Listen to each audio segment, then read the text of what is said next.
So hi friends, welcome to ఇంటి వంట. ఇవాల్టి నోరూరించే రెసిపీ వచ్చేసి పోహా బైట్స్ అండి. ఇది చాలా సింపుల్గా చేసుకోవచ్చు. మంచి స్నాక్ రెసిపీ అనమాట. పిల్లలకి ఎప్పుడైనా స్నాక్స్ తినాలి అనిపించినప్పుడు 5 నిమిషాలు ఇలా చేసి పెట్టండి. మరి ఆలస్యం చేయకుండా వెంటనే ప్రాసెస్లోకి వెళ్ళిపోదాం పదండి. ముందుగా ఒక బౌల్ తీసుకొని అందులోకి 1 కప్పు అటుకుల్ని తీసుకోండి.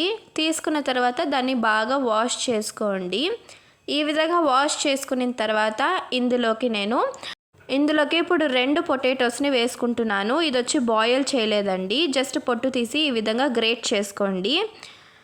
ఈ విధంగా గ్రేట్ చేసుకున్న తర్వాత ఇప్పుడు ఇందులోకి మనము తరిగి పెట్టుకున్న కొంచెం కొత్తిమీర, తరిగి పెట్టుకున్న ఎర్రగడ్డ, తరిగి పెట్టుకున్న కరివేపాకు, అలాగే చిన్న ముక్కలుగా కట్ చేసి పెట్టుకున్న పచ్చిమిరకాయలు, 1 అర టీ స్పూన్ జీలకర్ర, 1 టీ స్పూన్ కారం, 1/2 టీ స్పూన్ గరం మసాలాను, అలాగే 1/2 టీ స్పూన్ చాట్ మసాలా, రుచికి సరిపడా ఉప్పు, అలాగే 1/2 టీ స్పూన్ పసుపు, అలాగే 1 అర టీ స్పూన్ ధనియాల పొడి, 1 టీ స్పూన్ అల్లం వెల్లుల్లి పేస్ట్ని, అలాగే ఇందులోకి నేను ఇక్కడ 4-5 టేబుల్ స్పూన్ల వరకు బియ్యం పిండిని వేసి బాగా మిక్స్ చేసుకుంటున్నానండి. ఇందులోకి వాటర్ వేయాల్సిన అవసరం లేదండి, ఆల్రెడీ మనం అటుకులు అలాగే బంగాళదుంప వేసాం కాబట్టి సరిపోతుంది. ఈ ఇంగ్రీడియంట్స్ అన్నీ బాగా మిక్స్ అయ్యి ఒక సాఫ్ట్గా ఒక డోని ఈ విధంగా తయారు చేసుకోండి. కన్సిస్టెన్సీ అనేది ఈ విధంగా ఉండాలి.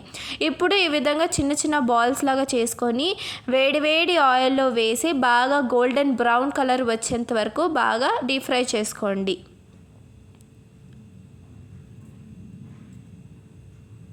ఈ విధంగా మీడియం ఫ్లేమ్లో బాగా ఈ విధంగా గోల్డెన్ బ్రౌన్ కలర్ వచ్చిన తర్వాత సర్వ్ చేసేసుకోండి.